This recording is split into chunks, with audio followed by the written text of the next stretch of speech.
everybody, and welcome to another installment of Pod Stallions, the Plaid Stallions podcast. I'm Brian, and with me, as always, is Jason. Hello, everybody. And we're doing something a little different. We're going to do a bit of a mini-sode because Jason's got this rarely heard of thing called San Diego Comic-Con that he's got to go to. So, we wanted to get one out before he goes off to do this thing. I don't know what you guys do there. Is it like a Shriners convention? I'm sorry. Is that this week? I wasn't listening. Yeah, we're great at improv. Week? Yes. Wait, is this the 9th? It is. Oh, it's tomorrow. They moved it up by like 2 full weeks. Did they? Yeah. I never go. So personally, I don't get it. I don't know how you suddenly go, well, there's a Shriner convention the usual weekend, and everyone just shifts it to a couple weeks early. Well, I think if you build it, they will come, right? Well, listen, I'm trying to make this month spectacular because we don't have to say exactly what's happening at the end of the month, but I'm finally becoming a woman. Let's say it. Brave choice. I got a big birthday coming up. Going to see Spamalot, which I've never, ever seen. As massive of a Python fan as I am, I've never seen it. And Eric Idle will be there. Neat. My buddy's getting married the week before. We got Comic-Con.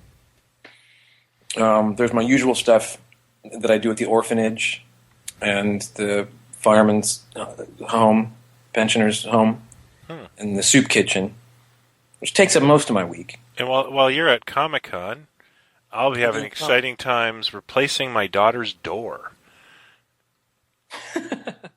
and putting in shelves in my son's room. Yeah. There's, that can be fun. Yeah, just almost the exact same thing.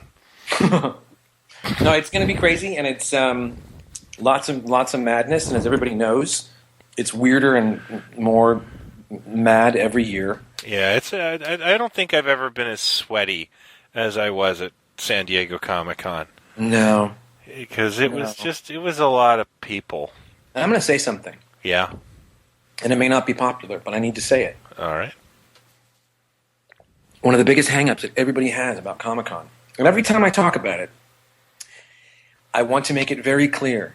I am very aware of how privileged I am to be going to Comic-Con, that I'm in the vicinity, that it ain't that hard to get there, that because of the nature of what I do, I can get there, etc. I'm not peeing in the cornflakes here. I do love it. I dig it. It's a lot of work. Having said that, the one thing, what would you pick would be the one thing that you would think has made things more sweaty and more congested and more, as you're walking along and going, what's going on? In the big hall. What do you think gums up the works more than anything? I hate to say it because I have nothing against this at all, but it's actually not them themselves. It's cosplayers taking photos. Yes. Yeah. When the last time I was at San Diego Comic-Con, a lot of people went home with photos of cosplayers and an angry jerk. Because I would just march into the photos because it was driving me crazy. Well, it's this sort of. I can get really uptight about it because it's like, what is this assumption that I am going to stop every 5 feet because you want to take? And what are you doing with all these pictures? I have a couple of those photos, so I'm not completely okay, but I'm saying if. You know what they are? They really are. It's especially whenever you watch any news coverage of a Comic-Con. Yeah, they will immediately show, the girl dressed as Supergirl or a whole bunch of stormtroopers. I get it. It's cool. The stopping people in the middle of the aisles to take photos is irritating. I agree with you. I'd like to point out, back to what Brian just said about the woman dressed as a stormtrooper, I'd like to point out this is a new phenomenon. There were no such things as ladies dressed like stormtroopers when we were kids. No, but there was no such thing as, I've probably said this before, but digging through the Masonic Temple Comic-Cons, which were just BO-laden affairs back in the 80s, I can remember I was under a table digging through comics looking for Gold Key Star Treks or something else, and I looked, and there was a girl next to me, and a cute girl, and I remember my first thought is she lost? because this was just dudes. So, and I have absolutely nothing against that. I'm so happy that these things aren't, Oh, thank God it's Yeah. been embraced by Oh, yeah. the fairer. I think it's fantastic. I think it's fantastic. I'm just not happy, actually, with our gender when it comes to a woman dressing as Wonder Woman, that they don't behave quite the way, the word cool gets thrown around a lot, but I don't think a lot of people know its meaning. Don't have your jaw dropping out and take a million photos of this woman in such a Bob Guccione fashion. It's a little, Man, it's a little creepy. Ryan, what's our motto? Cosplay is not consent. Cosplay is not consent. And again, Comic-Con aside, we're doing a mini-sode today, and we thought a fun topic would be worst picks. So, our choices for worst Star Trek episode, which is the first question, and just go down. Can I just digress for a second? Yeah. When you told your story about the comic thing, and you're under the thing with the gold key, and you see the woman, and there was an episode of The Simpsons. Comic book guy is doing his thing, and he's looking through the bins, and he goes, "Someone has put the Spectacular Spider-Man in with Spectacular Peter Parker. This will not do." And he's getting uptight, and then all of a sudden a girl shows up and asks him a question. He looks at him and just goes, Yep. and he just drifts. And I thought, maybe, did you submit that to The Simpsons as a... No, but I don't think it's an uncommon thing. Well, not now it isn't. Yeah. No, but back in the late 50s when you were going to conventions. There was a at these shows there was a stage, and there was a dealer known at that stage who had such spectacular body odor that you wanted to jump off the stage. I remember it was like a whole cone of his silence, but yeah, it was. I just don't know how you don't... Let me tell you something. I'm hyper aware of all that stuff. I might be too aware. Well, what's the problem? I don't know. I don't know how you get to that stage, and I may never know. I hope to never know. Once again, you've completely derailed. Oh, yeah, no, I'm wrecking this. So let's begin with our first question, which is, what is your worst classic Star Trek episode?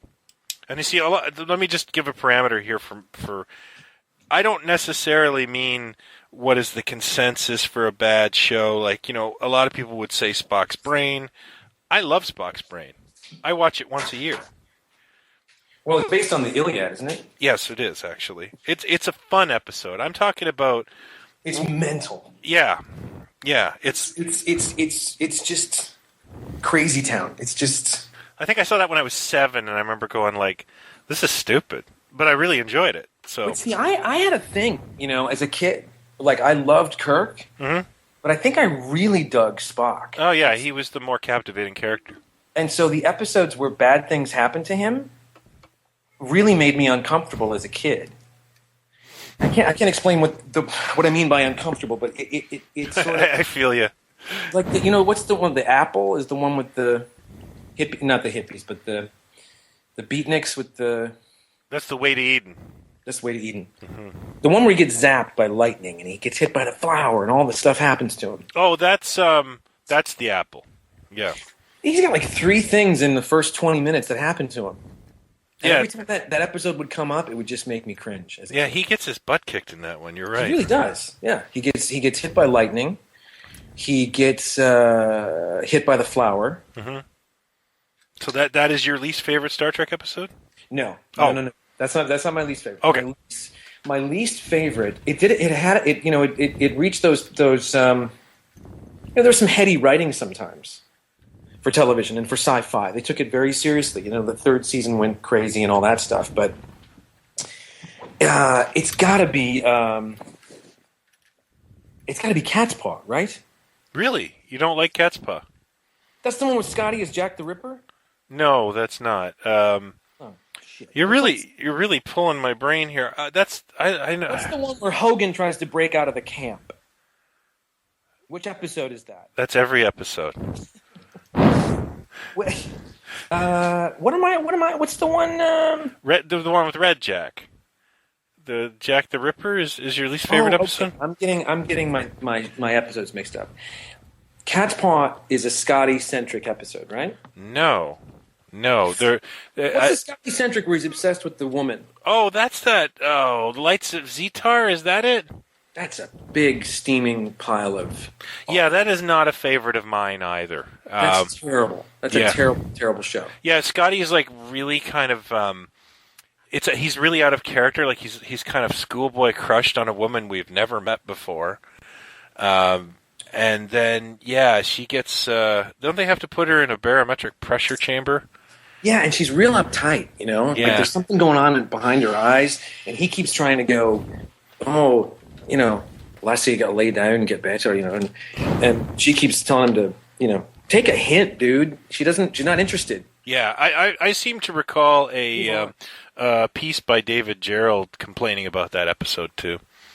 Just thinking it was uncharacteristic of Scotty, and it didn't really kind of fit. But that was episodic TV, and that was something Star Trek was trying to break out of. Was that? Do you want to know what my runner-up is? Sure. Number 2 is What? Charlie X. Really? I think a lot of people would love that episode. I know a lot of people of a certain persuasion that would love that episode. I'm talking about the Nazis. No. Oh. There's a moment in that episode that is you cannot watch it with a straight face. That episode. Okay. I haven't watched that one in a long time, so. It is the wrestling scene. Oh, with him and Kirk. Where Kirk is shirtless with the greatest man breast of all time. And he's teaching him how to wrestle. And then it gets weird or something, and he's trying to discipline Charlie.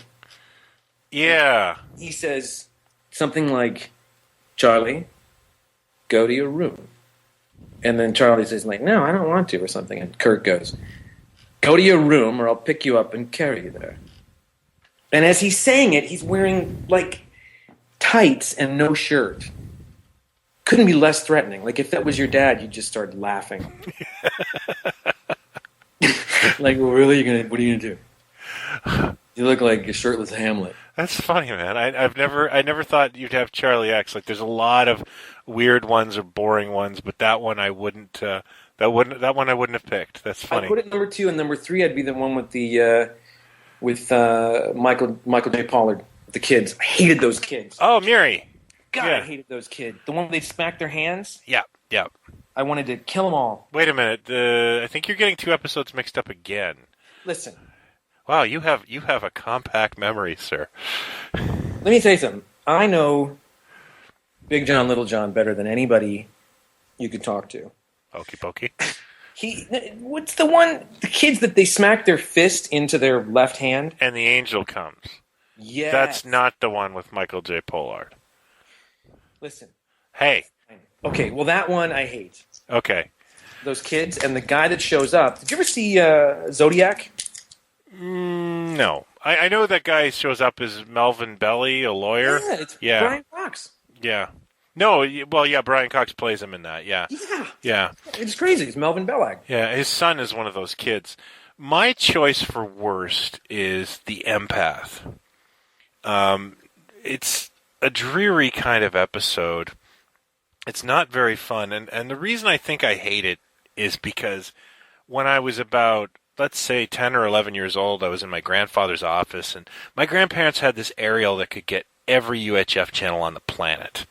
Cool. And I was sitting in there once, and this little black and white TV, I found Channel 31, which was, I could never get Channel 31 at home. It was a golden opportunity, and everything was better on Channel 31. And, I turn it on, and I've got the end credits to Hogan's Heroes, and it says, coming up next, Star Trek, and I'm thinking, oh, I've got it made. And it's that episode. Oh. And, it's basically 60 minutes of Dr. McCoy getting tortured on a blackout stage. So, and, for a payoff that's, I'm sorry, I was bored crazy at 11, and I've never even actually watched that episode since. My brother. And please, people with Star Trek OCD, do not email me and tell me to reconsider. I will not do it. For that episode? Mm-hmm. That was, you just said something. The way you laid that whole thing out was very, I hate to do this, but like this was a time when this was a syndicated show. Yeah. You couldn't just watch it anytime you wanted. It was on at a certain time, and good luck, Yeah, and you rolled the dice and you took your chances, Well, you did, but also, you didn't. You didn't. Sometimes the TV listings were a little more explicit than others. But if I sat in front of the television with my brother Jack, first minute he would know what episode it was. Yeah, that's the brilliance of an older brother, eh? Isn't that crazy, though? When I think back on it now, it's like, how many times did he see these shows to be able to know that? Because it wasn't at his fingertips. But you also had to read about that stuff, and, there was print, and we had more time back then. We weren't looking at Facebook videos. I do have a apology to make, now that you mentioned, we're talking about my brother. He had a couple of the Star Trek books. Star Trek Logs, I think it was called. Oh, yeah, those Alan Dean Foster things, or?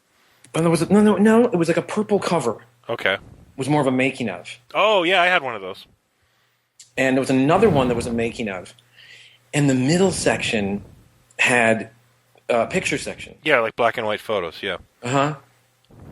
I don't know what came over me at 5 or 6, but I took a scissors to those pictures. Mm-hmm.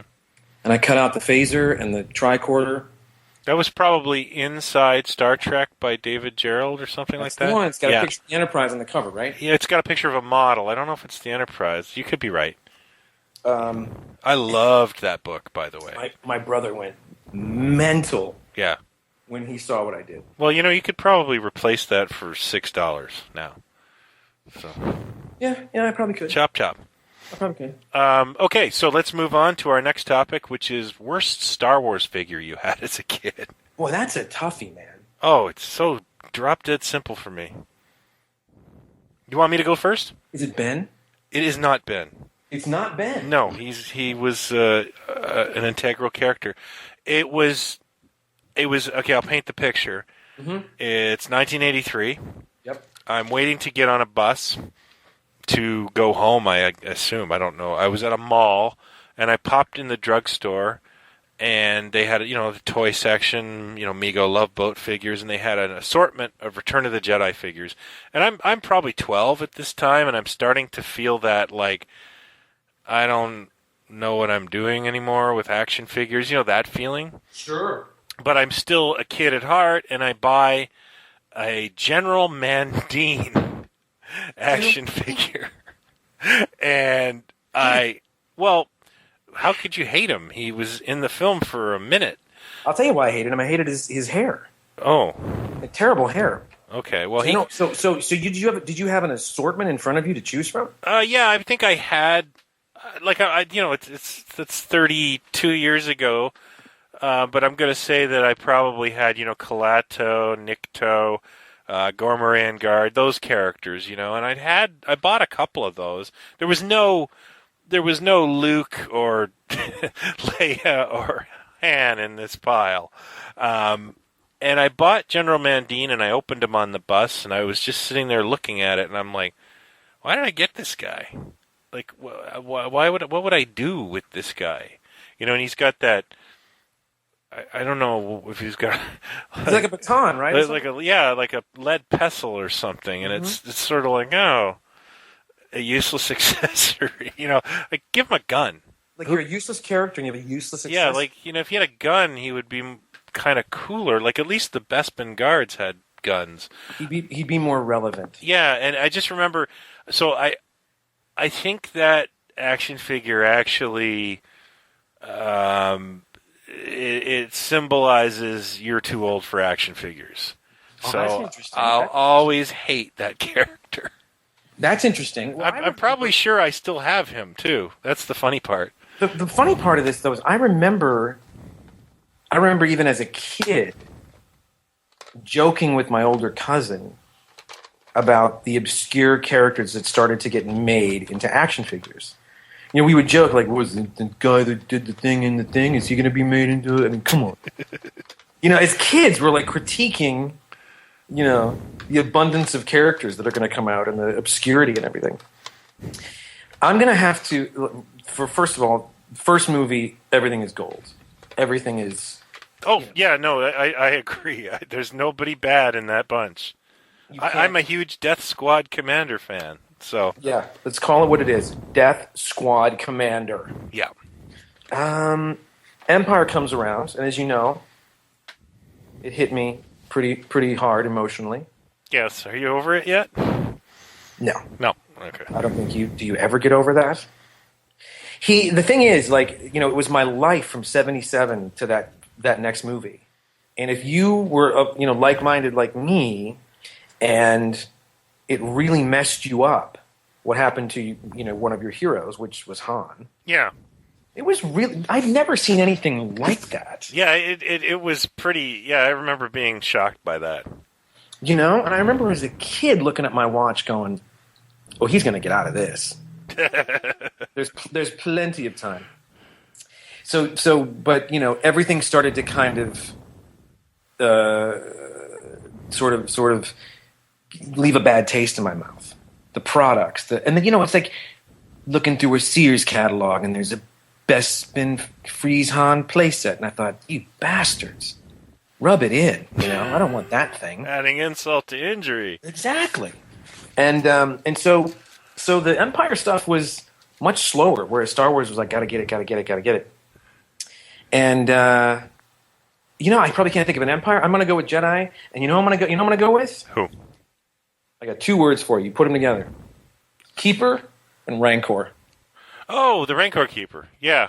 Who liked that douche? Well, you know what? I knew one guy who did because he told me, "Oh, that looks exactly like my dad." That's funny. Yeah. That's another. That's a good one because it's like his entire line in that movie is to cry. Is a joke. Yeah, is a joke. So, and then Kenner popped an action figure out of him. So, and it's indicative of, just my opinion, man. It's indicative maybe of where things started to go a little pear-shaped. Well, I would have to agree with you. Yeah. Today, just for the record, is the day that the internet sort of confirmed that certain people, the Lego movie guys, are doing a spin-off Star Wars Han Solo film. And this has caused a lot of stuff. And I'm going to tell you right now, I couldn't care less. Because 77 to 80, I wanted to be him. And then Jedi, he's coming back. Halfway through Jedi, I'm going, what have you done to him? So really, Han is Star Wars and Empire. By the time you get to Jedi, he's yeah, I didn't know about this because I live in a vacuum sometimes. But yeah, I don't have a real umbrage with the idea because if it doesn't look like something I won't see it. Exactly. I should clarify. I don't mean that I'm against it. I'm saying certain elements on the internet are going, "Oh no, how could they?" and those guys and this and that. And I kind of go, I really don't care. You know what? I'm not a huge fan of Gene Simmons, but he once spoke out to his critics who said you over merchandise, and his retaliation was great. He said, "Vote by not buying." Yeah, and that's the best thing you can do is just not buy it. And if you don't dig it, don't go. Yep. And lesson with that Magic Mike sequel. I'm never doing that again. It was hard to resist, but I've seen it only the requisite 2 times. It's hard to resist the Wednesday opening, but yeah. I'll take the next one here. Worst. Is that really your next one? Yeah. All right. The next category is worst Godzilla movie. Yeah. What is your least favorite Godzilla movie? Well, I think you're far more versed in Gojira than I am. But the 3-second on the top of my head answer is the 1997 Matthew Broderick piece of shit. Wow, I never even considered that, which I think applies. But yeah, I was thinking classic, but I never gave you those parameters, and you're absolutely right. That is as I remember the Globe and Mail, which is a paper here, had a beautiful picture of Hank Azaria shouting, and they put a word balloon, and they said, "It's god awful." And that was, I didn't see it in the theater. It looked like a train wreck. I have seen it once since then. It is a train wreck. It's not even they shouldn't have called it Godzilla, but if they'd call it anything, it was lame. It was a. Everybody hold. Everybody hold. Hey, come on. Jesus Christ. So, anyways, let's get back into you're talking about the 97 Godzilla. Absolutely a mess, I think, in terms of reinterpreting the character. Terrible. Yeah. It to me is, and not that we're talking about, a hugely complex character here, but it's just like putting people in charge of something that they have really no understanding of. What made it work, why it works, the tone. And it seemed to be more at that time about getting the summer promotions and the action figures than getting it right, I found. So. Well, there's a whole famous debacle at the time, which was the campaign. You remember that? Yeah. The whole idea was to hide Godzilla until the 11th hour, and the main campaign was size does matter. Right. And it was everywhere. And then, of course, the punchline was, no, it don't, man. You can put everything you want behind it, but if it's not there... But see, that whole thing started to happen with the whole... I'm not going to name names, but there's that period in the mid-'90s when everything became...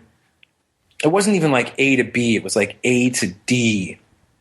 Instantly. Everything was sort of telegraphed and playing on the winky sort of...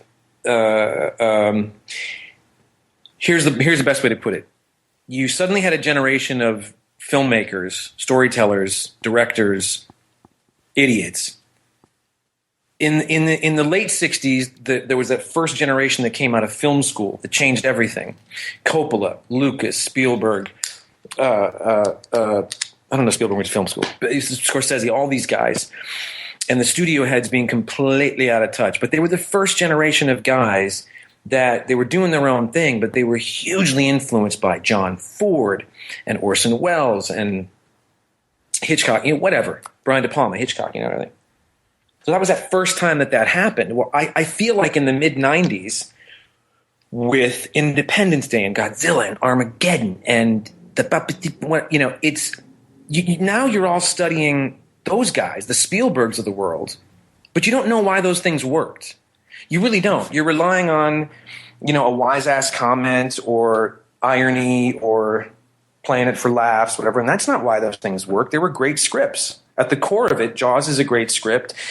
Raiders is a great script. 1941 is I'm kidding.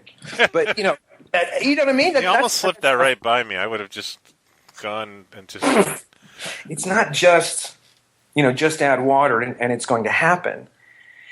And nothing, I'm completely digressing here, but nothing smacked me more in the face than, there was a good time for about 5 years when anybody would talk about bad movies, I would turn to them and say, well, was it Armageddon bad?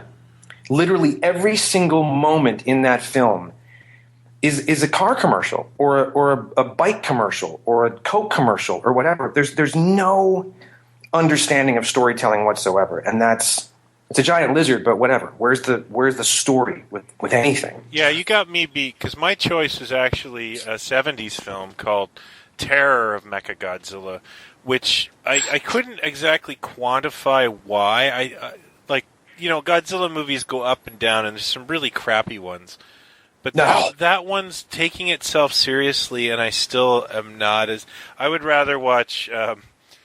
Jet Jaguar and Godzilla fight Megalon, which is a real low point for the series, and I'd rather watch that because there's something entertaining about that. I don't know how to explain it other than that. Let me ask you this then, because you know these movies far better than I do. Mm-hmm. The original films. When did he cross over into the jumping, the making the hand gestures, the getting frustrated, little dances and things. When did that start to happen with him? He became a good guy in the 60s. Okay. And, it's not super fresh in my mind, and there's a lot of people who could correct me, but, that he was a bad guy for a little while, and then they realized that, I think, at the same time, another company was making those Gamera movies. Gamera! Yeah, and the appeal of how Gamera was selling out to kids made them understand, hey, we should... How was Gamera selling out to kids? Because it was a real kids movie, man. Gamera movies are really... The first Gamera movie is like a bit serious, but the rest of them are pretty juvenile. That's why Mystery Science Theater had such a heyday with them. Gamera's the turtle guy, right? Yeah, the flying turtle that has flames coming out his butt. And I adore Gamera movies, but they're pretty bad. So yeah, they kind of decided to tone Godzilla down a little bit and make him a good guy, and I think we're better for it. But for some reason, Terror of Mechagodzilla is like one of my least favorites. I always said, and I know it's a different world now because we're so connected and all this stuff, but for the longest time, Japan literally was like another planet. Oh, I still think in some ways it is. That's why it appeals to me so much. Oh yeah, no, totally. But like if something broke, in Japan or whatever, you know what I'm saying? If something broke 6 months earlier, it first broke in Japan. Yeah. Yeah. No, I love Japan. I love Japanese culture. My question is when they started to do the dances and the hand gestures and the curly Joe stuff, curly Stooge stuff. Were they playing that for laughs? Were they going, look at Godzilla being goofy? They were doing it for kids. They were doing it for kids. Yeah. Frickin' kids. Making it more friendly for kids like you and me. Okay. And they also, had Godzilla and Anguirus talking in one of them. And I was recently trying to rewatch that one. It was called Godzilla on Monster Island here. Was that the one with the little guy? No. This is one just... It's not a great one. It it's I think it got released here in '79, but I think it was made in Japan in '72, and it's jeez. I don't. I was shocked to read the other day when Godzilla movies actually stopped in Japan, and I think we were still getting them for 4 or 5 years after. So. And when did it? And again, we gotta get to the next thing. Yeah. When did it really start to blow up here? That we sort of immediately. I mean, sorry, I said here. That was terrible. The same guy, I believe, the same guy who distributed the Hercules movies. I could be wrong here. He got the Godzilla. The Godzilla was an immediate hit here. Massive. That was you're talking about the very first Raymond Burr one was Raymond a smash. Burr one. Yeah. Right. It was an immediate hit, and he became a household word. I mean, Aurora made a Godzilla kit in the early '60s. That's right. That's huge. You're a made man. I think my most immediate sort of enduring image is. I could be really wrong about this, and if anybody knows what I'm talking about, please chime in St. Paul, Minnesota. There was 2 theaters at the Maplewood Mall, 6 and 6. And, as was very common in the 70s, there'd be black and white shots of movie stars on the walls. Yeah. Like the wallpaper was Bogart and Redford. Oh, yeah. I grew up looking Laurel and Hardy, I'm sure. And exactly. And what's her name? Raquel Welch. And I recall the image. Every time I went to that theater, I'd turn around, look up, and there was Godzilla. And it's that image of him, like, biting the train in half. Yeah, I've got that in my bathroom. It's crazy. Mm-hmm. It's a crazy, crazy image. That's what I think of when I think of Godzilla. Yeah, I definitely agree with you on that. So wait, sorry, let's go back. Did you say that's in your bathroom? Yeah, I have a bathroom full of postcards and publicity stills. Right on. I have Betty Page in there, Ushi D-Guard, You should let her out. I should. Especially my bathroom. Do you have Prince Albert in a can? Yeah, I let him out. All right, so let's move on to the next one. Moving on. Worst Happy Days character. Oh, come on. That's like saying leprosy or... All right, back me up here. We went from Fonzie to Chachi. Was there a kid under Chachi? Oh, that's a good question. I swear there was a kid under Chachi that was even more obnoxious than Chachi. Oh God, I think you're right. And that's the first thing that comes to mind is that prick. Oh, what is happening? Yeah, okay, now I have to look that up. While I look that up, I'll explain my worst one. Please. Which is Jenny Piccolo. Who? And Jenny Piccolo. Who's Jenny Piccolo? Jenny Piccolo was the little girl down the street that was basically for... What Happy Days, what did that run, 26 seasons? 27, I think. 27. She was the Vera of the show.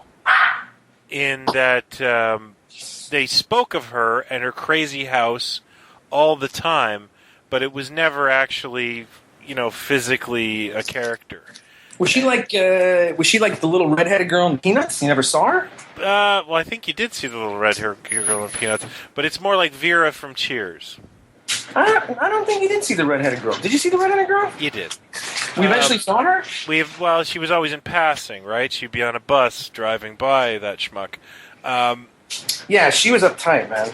Yeah, so they added her in 80, I think, to fill in for Richie, and it was actually Phil Silver's daughter. I can't remember her real name. What's going on, everybody? And in the series finale, Mr. Piccolo arrived, and it was actually Phil Silver's. Good gravy. And it was just kind of an embarrassing sort of thing.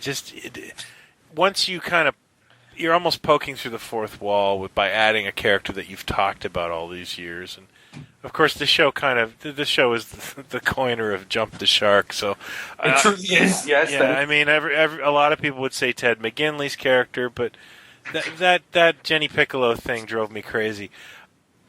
Spike Fonzarelli is who you're thinking of. Spike! Yes. The Scrappy-Doo of Happy... Yes, absolutely. And right? Yes, I agree. The Scrappy-Doo of Happy Days. Yeah. I remember that kid, and I also remember, sort of tuning away, and then it was one of those shows that just... You'd walk away for the longest time, and then one night you're just, you're 14 and you're flipping around, and you come across it and you go, oh, shit, this is still on? Yeah. How long have I been asleep? Yeah, in fact, I remember reading in the paper that Happy Days had its last episode and was canceled. Now, my first thought was, oh my God, that's still on? I'll tell you what, everybody talks about the jumping the shark thing with it became when Fonzie wanted to fight everybody, and there were fights in a sitcom that were cartoonish and... Oh yeah, it really became silly. Very, yeah. Ridiculous. It was the definition of something's working, let's beat it to death. Yeah. Which, everything is, of course, eventually does or seems to. Well, thank God we learned our lesson and don't have characters like that now, Bazinga. I have no comment. Wise. I don't speak your language. I don't know what you're talking about. Because you're in a house Sheldon built, sir. I do not from your country, I'm afraid.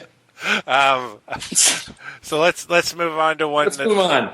Favorite religion. Yeah. Let's keep it light. All right. Well, I'm Church of Subgenius. Anyway, worst Doctor Who. I know. Have you heard of the show? Brian, may I? Yes. Could we clarify for the listeners? Are we talking about? Are you saying who was the worst Doctor Who? Are you calling No. Worst Doctor Who episode. Okay. Let's not go to that. I'm not trying to be an anorak, but come on. No. Okay, and it's classic Doctor Who. Okay. You want me to go first? You're saying worst story. Yes. Okay, you go first. I got to go with Kinda. Oh God. It's boring as hell. It doesn't really go anywhere. Did I mention it was dull? And it was really at the height of my Doctor Who fandom. And this new season with Davison, a new Doctor after, years of Baker, it wasn't winning me over, but this one was like, oh, this show's getting crappy. And I know I've read articles where people have revisited Kinda and said it's not so bad. Well, yeah, you know what? It always sounds like, well, this fart doesn't smell too bad. You're still smelling a fart. And I'm just not a fan of it. It's actionless. Not that every episode had to have action, but some would have been great. And can I modify the answer? Mm-hmm. Am I able to really be a jerk and say, can I pick like that whole first season? So you're talking like Castrovalva, Ford of Doomsday. You want to do a quick 30-second rundown of the titles? Well, I think I am. No, but I mean, and then qualify them. First one was Castrovalva. Here's the thing. Which was a math problem, as I recall. Hey, John Nathan Turner, are you listening? Here's an idea. Stupid ass one-word titles suck. Time Flight, Castrovalva, Logopolis. Earthshock had a moment or two. Earthshock is the only one when I taped it off BBC Kids I kept wanting to watch. Was it because of the 97-year-old captain of the ship? Isn't she from Are You Being Served? Is she? Sorry, I don't think we can say that on air, can we? What Mr. Slocum's pussy. Well, in the proper sense, yes. Earthshock is. Was she on Are You Being Served? I thought she was. Hey, listen, I heard a thing once on the internet. There might have been a gay character on that show. No, that wasn't obvious at all. I've done loads of research, come up with nothing so far, but I think you better check your sources. I feel like 50, 60 years from now, the more enlightened whoever comes next are going to unearth that show one day and go, what year was this made? Wait a second. When was this made? Was it turn of the century or was it? No, it was like mid-70s. Good Lord. Okay, I don't think it's actually her. It's Beryl Reed. It's Beryl Reed. It's not her. Yeah, I don't know. She was Grandma Mole on the the Secret Diary of Adrian Mole, and I was getting her mixed up. But it's just the kind of casting that Nathan Turner was into. Yeah, he kind of liked that. That's probably the standout of the season. They kill off Adric. What? Oh, I'm sorry. Spoilers. And Arc of Infinity was that piece of crap. Was Arc of Infinity in that season? I don't think it was. No. I'm sorry. No. Ford to Doomsday is what I'm thinking. Ford to Doomsday was, yeah. The Visitation. As I recall, I remember saying that's better than Castrovalva because our PBS station made us suffer through 11 hours of Pledge Week so we could watch Castrovalva and Ford to Doomsday. Good Lord. And yeah, I remember inviting my friends over, and we all had a Doctor Who party, and it was lamer than you could imagine, actually. Just because those weren't real knock it out of the park stories. Kinda was the next week, which was very irritating. The Visitation, I don't actually mind. It's interesting. It's funny. The sense memory that comes up sometimes. You know what it was? I loved this show so much. Yeah. I loved Tom Baker so much that the vibe that I fell in love with, and I'm just throwing titles out here, Genesis of the Daleks and Terror of the Zygons and Centauran Experiments and all that jazz. By his last season, kind of like I was saying about watching those episodes where Spock sort of gets hurt and stuff. Yeah. First 2 or 3 stories, I feel like the character of the Doctor gets really beat up. He's not. I think what they were trying to do was get away from the Doctor Who Superman thing, but they went too far from it. They took away they just stripped him of everything. Well, he becomes like a gray old man. Yeah. It seems like his limbs get pulled apart. Yeah. That was a tough night. those credits rolled, I went, "What just happened?" I remember that too. Yeah. And then he turns, he's a cactus or whatever. Yes. Now all that, and then it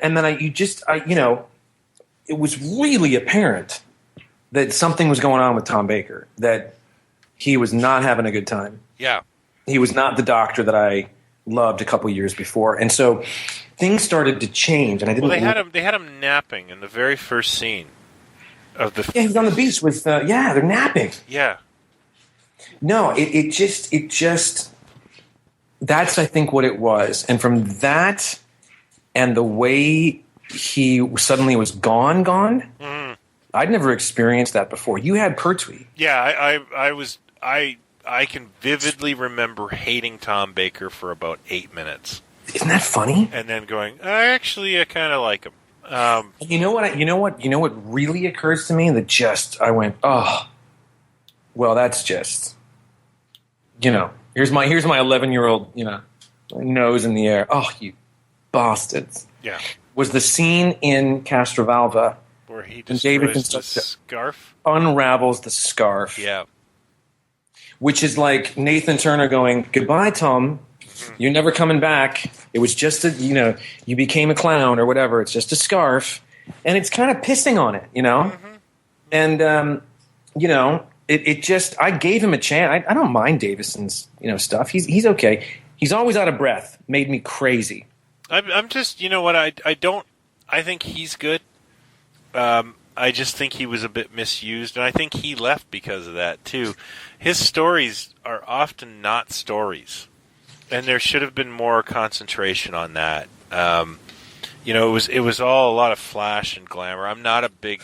I've read the John Nathan Turner book, and I have an understanding of what's going on there, but I'm just not a fan of his style of Doctor Who, and he actually he redeemed himself to me by the end because I like some of the Sylvester McCoy years, but those...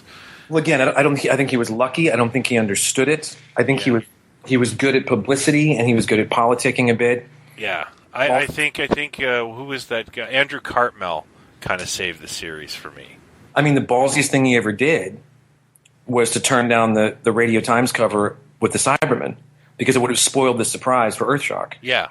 That was huge to turn that down, that kind of publicity. Mm-hmm. But he became a monster and an arrogant monster and understood the show less and less. And the thing that I remember reading more than anything about him was he kind of stuck with the show because the BBC was kind of like, if you leave, the show's done. Yeah, he was kind of landlocked too. There wasn't going to be a lot of work for him anywhere. That's the other thing. It's like if you leave, the show's done. So and are you. B, what are you going to do? Nobody wants you. Let's do an entire episode roasting John Nathan Turner. Well, it's kind of wait, a bit late. My worst. I did my worst. I said the whole season. Yeah, no, you're right. You've kind of done it. So let's subcategory to that is worst Doctor Who monster. The Melker. The Merca. The Merca. Merca's absolutely mine. No, too. the Melker. Oh, you don't like the statue. No, the Merca. You're right. Merca. The one, Warriors of the Deep.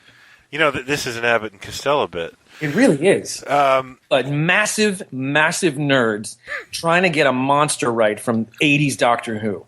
Yeah.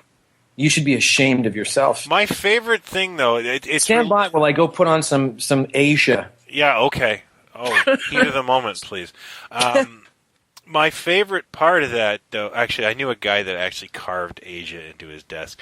Come on. My favorite part of that, though, is it's reluctant to say the Merca. And if you're not a Doctor Who fan, please Google Doctor Who Merca. Is Ingrid Pitt in a scene that just I love Ingrid Pitt, but in a scene that just defies dignity, where she tries to kung fu this pantomime horse. It is really? This is. I can't. It brings me so much joy. Nearly 20 years before, the team behind Star Trek kind of knew at a certain point if they didn't have it, make some flashy lights. That'll be the monster. Yep. Make a string move the thing across the room. who always thought I could get away with it, and it always killed me as a kid because I thought this is the only drama, the only video, the only thing I've ever seen that looks like this is British sitcoms and American sitcom, like Three's Company. I've never seen a drama that looked like this, and it's warts and all. You can't get away with anything. When you go back and look at Warriors of the Deep, you can literally smell the paint drying on the floor. Well, and the other thing is about the. Oh wait, we got some issues. Are you? What's wrong? I can hear myself reverberating back. Uh-oh. Oh no, it's gone now. The other thing I wanted to say was, into the Nathan Turner, not to throw him under the bus yet again. He seemed to up the lights, whereas in the Hinchcliffe era, Hinchcliffe worked in shadow. Yes, it was like every light out was on in the gymnasium, so that there was no subtlety to it either. And listen, I'll come in as public defender here for a moment. Anybody that really wants to rip that show apart in that era, 70s, whatever, I will argue with because I'll say, here's the thing: this was a different story every 4 or 5 weeks. Oh yeah. They had $12. They had 5 minutes to get it together. And when you do look back at what worked, the Ark in Space, Genesis, whatever, it's a miracle that they pulled off what they did. And it was the team. If we didn't have the Ark in Space, we wouldn't have.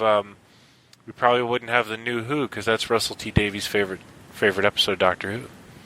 Well, I'm not going to that speech. Oh, stop. Pause me, Hyler. Pause me. Hey, cool it, man. Cool it. Okay, we're back. Yeah. What did you just say? Say that again. Well, Russell T Davies was so heavily influenced. The scene in Ark when he says, Homo sapiens, they're my favorite species. I don't know if I told you this on the podcast or not, but I was watching that. I was blown away with that. I was probably like 6 or 7, and my dad walked in and went, "Oh, well." Completely, my parents were kind of riffers at the time. And was his thing like Mr. Fancy Pants, Tom Baker? Yeah, he was kind of like, "Oh well, thank you, whoever you are." He just they didn't take science fiction very seriously. I know we probably talked about this because we've done 74 episodes today. I think my single favorite moment in all of Tom Baker, I bet you'll know what it is. It's the beginning of Pyramids of Mars. He's in the control room. The camera pushes in. His head is sort of tilted downwards with the hat on. And he brings his head sort of up toward the camera, looking off to the right. And he's in a mood. And then Sarah Jane comes in and she says, "Oh, hello." He says, "Oh, hello, Victoria." Because she's wearing that white thing. And he gets a sulk on because he's talking about walking in eternity or something. Yeah, I'm a Time Lord. I walk in eternity, and she's bugging about midlife crisis. We touched on this a while ago with Christopher Lee and why Christopher Lee would make a good Doctor Who. It's because some of the best Doctor Who's were great villains. William Hartnell was an a-hole in every movie he played. I can't tell you about Troughton, but Tom Baker was pretty much just villains all the time. That's true, yeah. And and Sylvester McCoy was a bit creepy. Eccleston obviously has played more than his fair share of villains. If you have that dark side and you can kind of turn that around, it makes the character more interesting. And Baker had it in spades. I always thought that Timothy Dalton would have been a great Doctor. Oh, I think, absolutely. At a certain point, he did make it into the new show. Yeah. But I got to tell you, and we could talk about Who for days. Yeah, we I got to tell you, literally have. I mean, I am not trashing anybody. Everybody's got their stuff. I love Troughton. I dig Pertwee. I probably dig Troughton more. But when Baker shows up, and anybody that's hearing this again for the umpteenth time, if you don't really know it, please go back and look at his first season or two. It is so instantaneous the way he takes control of the character. Yeah, he doesn't have any time to feel himself out. He's got it. Nothing. And it's almost as if the flippin' character didn't exist before he got there. Yeah. You know what I'm saying? He's not really paying attention to much that happened before. He's doing his own thing. Troughton was very clownish and almost kind of camp, where he goes, "You didn't want to, don't kill me," that kind of thing. Baker was just mental, but in control, and it's incredible, and it has to do with the writing too. The writing was so good. Yeah, no, I think there was a lot of engines firing on full there, and but you're right, he really did just kind of own it right away. Just owned it. Like I said, I didn't like him for about 8 minutes, and by the end of the first episode of Robot, I love him. So, there's a reason he's the. But let's keep going on so we can. This minisode's going to be a regular episode. Worst filmation show. Ooh. Yeah. You want mine? Yeah. Sport Billy. I like to say I was born without a sports gene. I was not fabulous at sports until I was in my 20s. Clumsy, big-footed kid with asthma. I did not want to watch a show about a kid who was good at sports. That was not really high on my list. The other thing that was kind of funny, though, was I had a kid in my class named Billy who looked exactly like that character, and that became his nickname. I'm not sure if that makes him angry to this day, but that show was... I loved... If I saw the Filmation logo, I would get excited about a show because they made so much stuff that was full of win, like Tarzan. And Sport Billy was a real... I don't even know what you're talking about. Be good.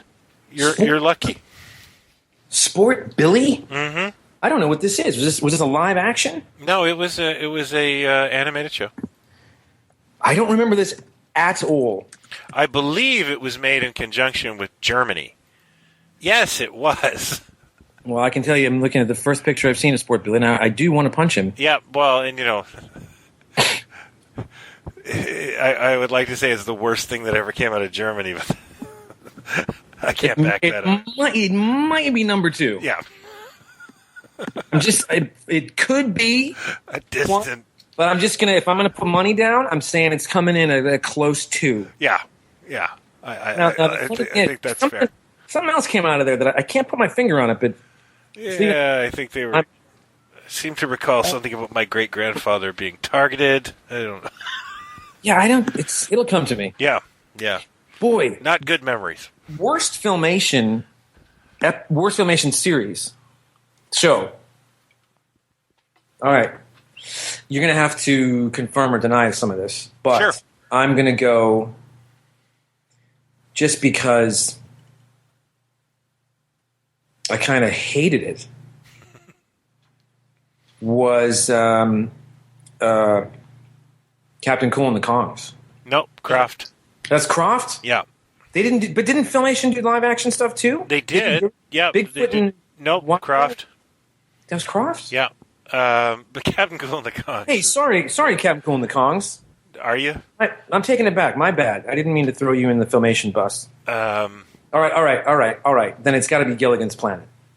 Ooh, with Booper? Yeah. You know what's weird is I really love... What's that? No. It's the Fonzie show with the dog. That was Hanna-Barbera. Ah, shit. But, the Gilligan's Planet's a good one because if you remember in the mid-'70s, they did the New Adventures of Gilligan Filmation, which I really liked as a kid. And so when Gilligan's Planet came out, I thought, I'm going to like this just as much. But, yeah, the magic... Not to say there was a ton of magic in the old one, but, yeah, it isn't that inspired. You know what's funny about that? This might kind of blow your mind. Oh, will it? Well, here's this strange netherworld in the 70s where these shows that did okay or kind of failed in the 60s become crazy sort of syndicated hits in the 70s. Yeah, that never happened again, really. And the people paying attention to it go, we got to keep this thing going. Let's do an animated thing. So which, if you think about now, would be the equivalent of, us turning on television and going, look, there's an animated Designing Women. Mm. When did that happen? Now I really want that to happen.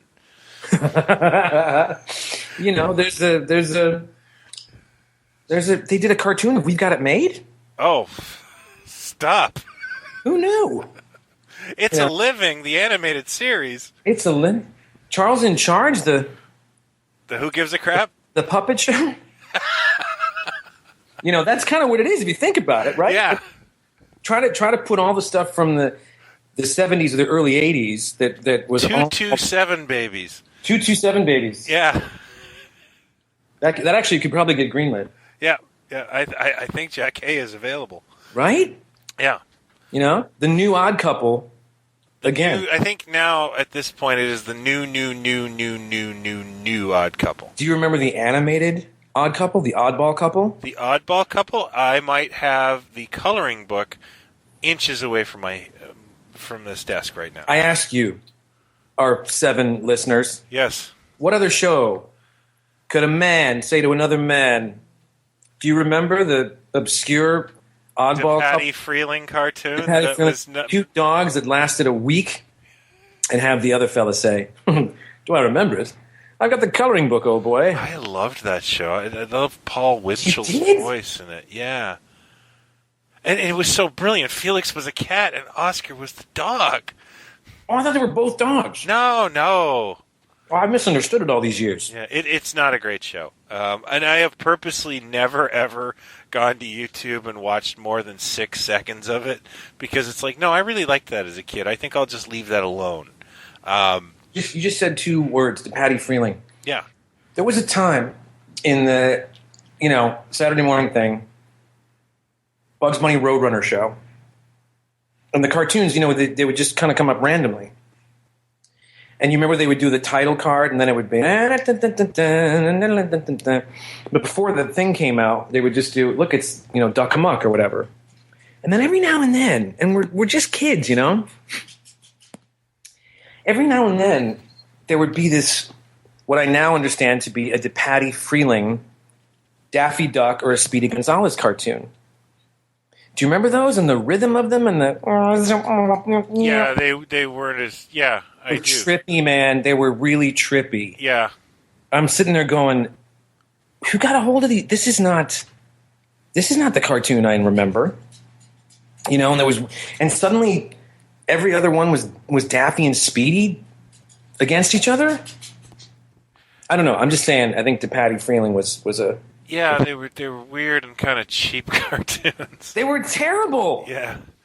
Well, they did that Planet of the Apes cartoon, which I love, but it's so small. It's so limited in its animation. But I mean, I'm such a Planet of the Apes guy that I still love it and have it on DVD.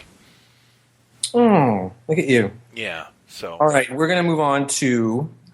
Worst Muppet Show guest. Muppet Show guest. The 70s Muppet Show, 1976, 77? Yeah, it ran till it ran a while. It was actually filmed in England, right? Yes, it was. Yeah. So a lot of UK talent on this show. There was, you got Marty Feldman and things like that, and Peter Sellers. There's a wonderful lists at Muppet Wiki. All right. And I had to go through this because I really didn't have an inkling, but I had to say, for me, and I hope my father-in-law is not listening, but I know he isn't. Uh-oh. Buddy Rich was Never a liked Buddy strange guest to have on the Muppet Show because he's not versatile. He's a drummer. I'm sorry, Buddy Rich. Yeah. I got him mixed up with Buddy Hackett. Love Buddy Hackett. Are you kidding me? Yes, I do.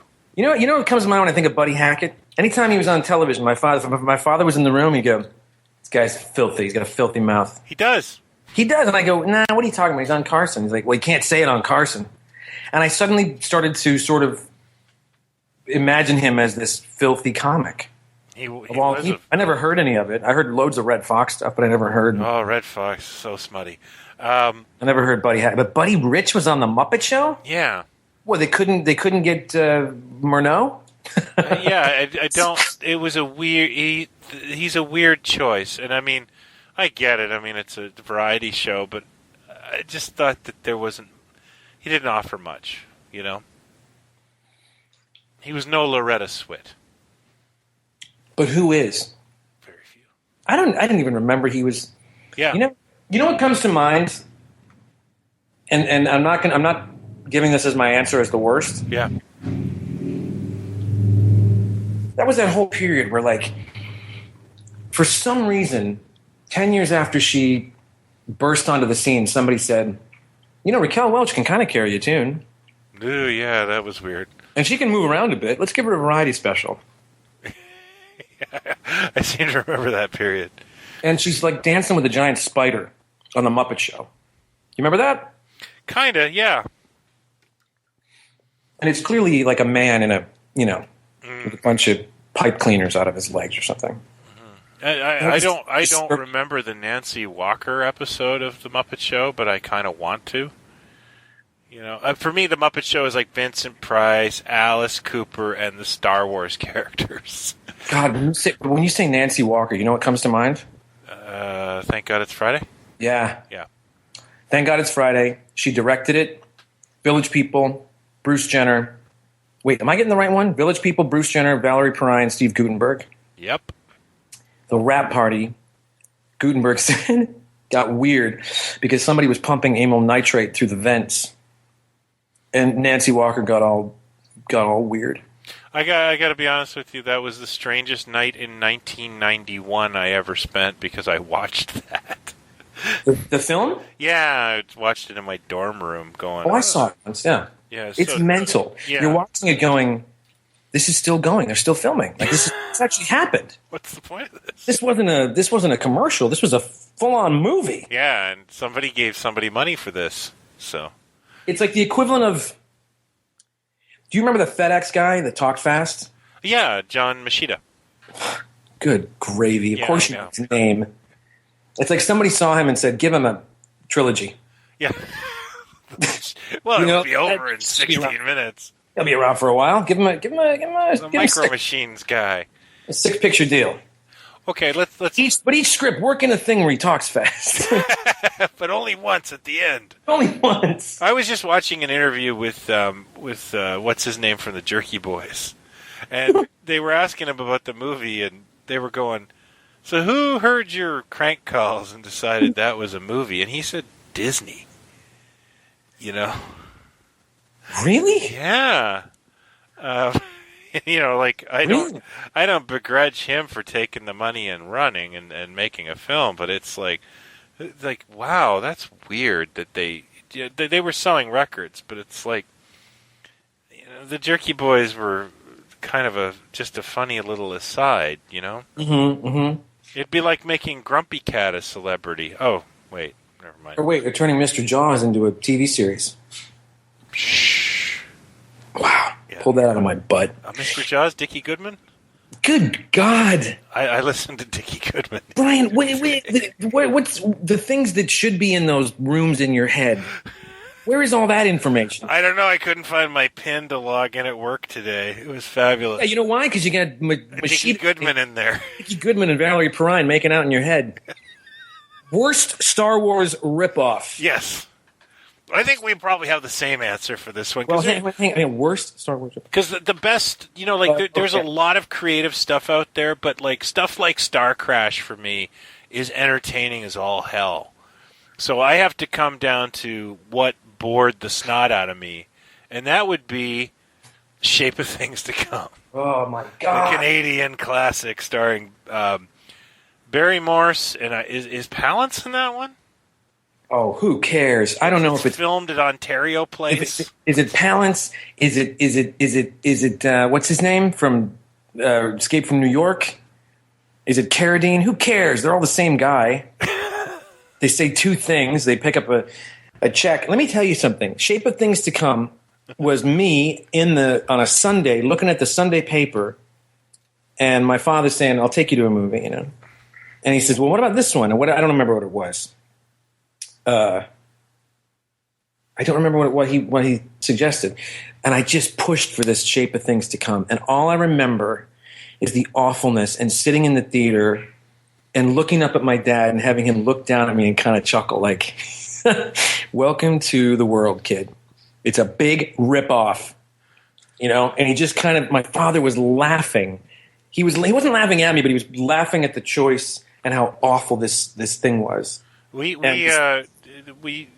was a few years later for me when I rented Laser Blast. that I got that. Like, oh, because my folks were really sparingly with the movies. Mm-hmm. But I rented Laser Blast, and I'd read about it in Starlog, and I had made this choice, and it took me, I think, you remember when you rented a VCR for the entire weekend? Sure. It took me about 2 viewings to realize Laser Blast is really bad. You know, there really isn't much going on there. And Shape of Things to Come, I never saw it until I was in my 30s. Well, wait a minute. I'm sorry. I watched it on the French channel. The French channel? Is that slang for dirty? It can be. They have something called Bleu Nuit. But God bless the French. We had two. I'm going to get off on a sidetrack. When I was 14, at 2 a.m, in my neighborhood, you had the Italian movie, and God bless Italy, they would play a dirty Italian movie at 2 a.m. I'm telling you, every friggin' teenager in my town knew that. I'm telling you, I knew when I sat in the theater and I was watching Flash Gordon. Yeah, I knew General Kala looked familiar to me. Oh, really? It was swept away with Giancarlo Giannini. Oh, okay, yeah. They'd run that thing on like in midnight on Saturday night with them both dubbed in, and all kinds of horrible stuff was happening. The French channel played Shape of Things to Come, and I used to only get like 12 channels, and 2 of them were French, so you would occasionally watch an episode of La Hulk Incroyable or Automan or whatever, just because you were just looking for something familiar, That's funny. Yeah. Well, here's the thing. If you'd asked me a week or 2 ago, I would have probably said Shape of Things to Come. I might have paused and said, could be Space Hunter, Adventures in the Forbidden Zone. Because I can still smell how bad that thing stunk from the lobby. You know what? Michelle and I have probably popped that on about once every 2 years. She loves Space Hunter? Yes. Are you doing whippets? I gotta admit, part of it is my childhood crush on Molly Ringwald. It now seems creepy. She was 8. I know, but so was I. You might have had a shot back then. I would have said those 2, but I gotta say, 2 weeks ago, I, for the first time, saw something on the internet that I was just mesmerized by. That's why I love the internet. As you know, I love the era of Star Wars between 77 and 80. Yeah. Because it was just this fertile, weird time that everything wasn't sussed out. Everyone didn't have a last name and a background. The best example I can give of this, go to eBay sometime, I don't know where. Look up some of the UK products around 78. Look up some of the school supplies and the stickers and the way they drew Leia and all this weirdness. Oh, yeah, it's a Wild West. I love that. I love that shit. And something popped up on the internet a few weeks back that is a training inspirational video for a wine company. Yeah, a guy popped that on Plaid Stallions about a month ago, and I wasn't smart enough to share it. And it is. I watched it though with my jaw open. Like I looked. Have you ever seen that episode of The Simpsons where they go to Branson? That shitty park? No, they go to Branson, and Nelson has to see I think it's Perry Como. That's how I looked when Nelson's got his hands together and I watched that whole film it was. It is mind-bogglingly. You can't describe that thing to people. It's so amazing, and it's amazing because what it is too is it's like you can just sit there with a notepad and check off how this whole thing came together. Oh yeah, fat executive going, "What's the big film that's out?" And then someone did it, and the jokes like there's a joke like "you crazy little microwave on wheels" or something. Oh yeah, no, these guys are dated like the moment it hit the paper. Yeah, they're the greatest Sith Lords ever. It is a piece of art. It is an absolute piece of art. I'm just trying to. There's a 3PO ripoff, an R2 ripoff. It makes no sense, and I will also tell you that being in the retail market I sat there thinking, oh, you know what?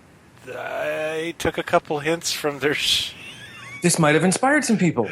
No, I took a couple hints from their advice on shelving and stuff like that.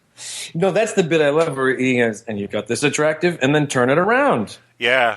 And it's gold. Yeah, no, it's beautiful, and I'm really... You know, I used to do these. I used to narrate this series, and then towards the end of it, it became it was like a sponsor, like a Lowe's or a whatever. What's the other one? Lowe's, and what's the other one?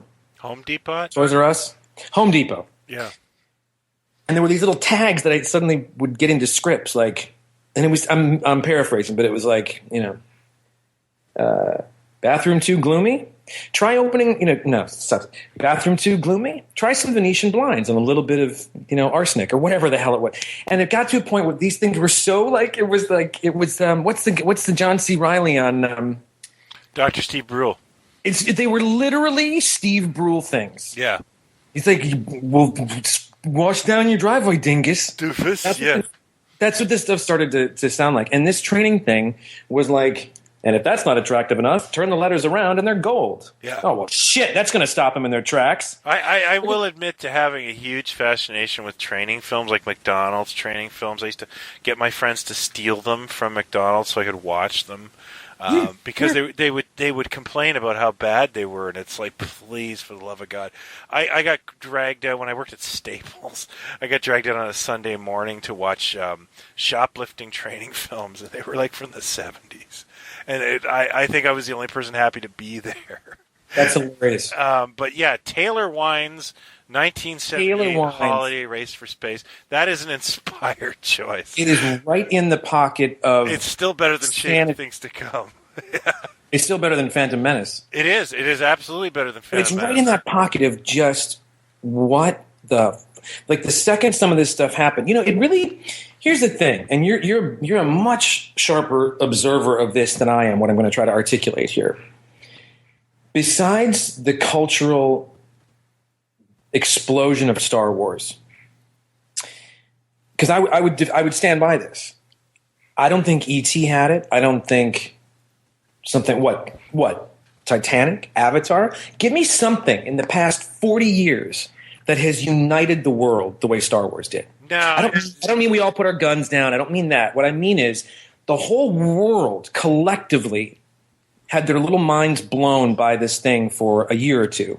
And it permeated its way into everything, into commercials and disco and fashion and jokes, and everybody was co-opting it. And, you know what I mean? Like, what else has done that? Krull. Besides Krull. Brian, will you never stop with Krull? Yeah, no, you know what? I don't think You're like know. You're like the Krull endoskeleton. Yeah. I mean, just don't stop. There's no one property. I mean, by the way, for those of you playing at home, loads of great little references we're giving each other here. Yeah, we really are. You should be writing lads. I've even the only thing I could say that was even close to it, and it's not one property, would be the video game explosion of the early '80s. No. No. Mm-mm. All right. Well, I know. I don't have anything else. No, you're right. You're right. You're wrong. That's an inspired choice, and I agree with it. And I'm going to put a link to that up because that thing is so fun. Thank you. Let's end our episode now with a palate cleansing question. And I chose it this week. The next time we do a worst of, you can choose the palate cleanser. And this episode, it is Bailey or Jennifer. Bailey or Jennifer. The best way to answer this is, if there were a buzzer in front of me right now, you wouldn't have been able to get the first word out of your mouth. Yep. Bailey. I have never met, other than Burt Reynolds, who I haven't met, a Jennifer. I've in my dorm room, WKRP was on 24 hours a day in the early 90s. I never met a guy who thought Jennifer was better than Bailey. Well, but they you know who did? They were all Herb Tarlix. Okay. The guys that the second that she and let's not bag on Lonnie. She's probably I'm not. No, but I'm saying that the second that walks through the door, those Herb Tarlix go, whoa. But the Andy Travises see Bailey and go, there's something going on here. Yeah. who, by the way, was Jan Smithers. Yeah. Yes. No, that's not right. Yep. Yeah, No, Jan you're Smithers. 100% right. Lonnie Anderson was Jennifer. I gotta say, we could do a whole episode on WKRP. I fucking adore that show. And as far as I know, there's still only one season available on DVD. Yeah, there's a whole bunch of music rights problems, right? Loads of music cue stuff. Yeah. It was, I mean, top to bottom, that was a hell of a cast. That was a great cast. Hessman, never been better. Tim Reed, Andy, haven't seen literally since, except for the what's the smoking movie with Pacino and Russell Crowe? Beaches. I'm thinking of Beaches. Okay. The last time I saw Gary Sandy was in a busted TV pilot. He kind of abandoned acting, it seemed. Yeah, I don't know. I thought that guy was going to be something, but Lonnie and Herb. Herb was, who was Herb again? That was Frank Boers Jr. Brilliant. Yeah. He changed his name, Frank Bonner. Frank Bonner. But don't you think? He's in a very early horror film called Equinox that's very good. I've seen it. Yeah. Okay.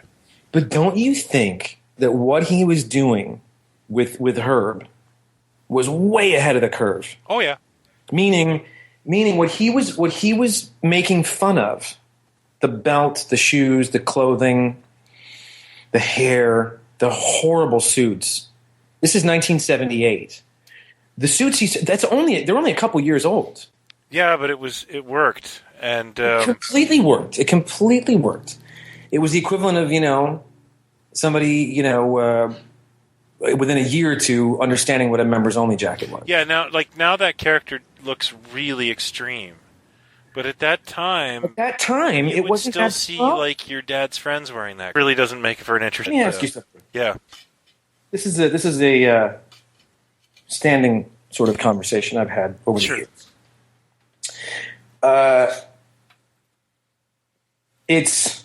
Let's say it's 1968. No, it's 1969. You can be a jet fighter pilot. You can be a Don Draper kind of fella. You can be an astronaut. Who's getting the most action? Good Lord. That's it. Doesn't matter. Probably astronaut. There's no question it would be astronaut. Okay. There's no question it would be astronaut. Yeah. Are you kidding me? You're right. Don Draper could have two heads the same, walk in the room, and Fatty Arbuckle could go, well, I'm going to the moon tomorrow. Yeah, you're right. And then he'd order a Coke. Yeah. Astronauts are cool. I still use that move. Which one? With the ladies, I say, hey, I'm an astronaut. And then I pick up my kids, It doesn't work. I can't believe I managed to get Fatty Arbuckle mentioned in the show. Why is it taking so long? I guess lack of trying. That's a myth, right? I know all about that. Why, I don't know. We do a Fatty Arbuckle show? No. And then we'll do a Mary Pickford. The fans will go nuts. Our fans have been waiting for our silent film series. Listen, we'll start with the early Hour Gang shit. We'll move on to Pickford. Wait a minute. The early Hour Gangs, they're talkies. Yeah, let's get all that. Let's do the history of cinema. All right. Screw it. You know what? Start with Birth of a Nation. I not only do I not know enough about the history of cinema, Clearly. I also insist we're drunk when we do it. Oh, that'd be great. That'd be a great podcast. I'd be down for that. Yeah, let's do it. All right. Well, that's another show, and our next episode. Our next episode will be very, very different. Thanks for listening. Hope you have a great one, and we'll talk to you. Brian and Jason in rehab.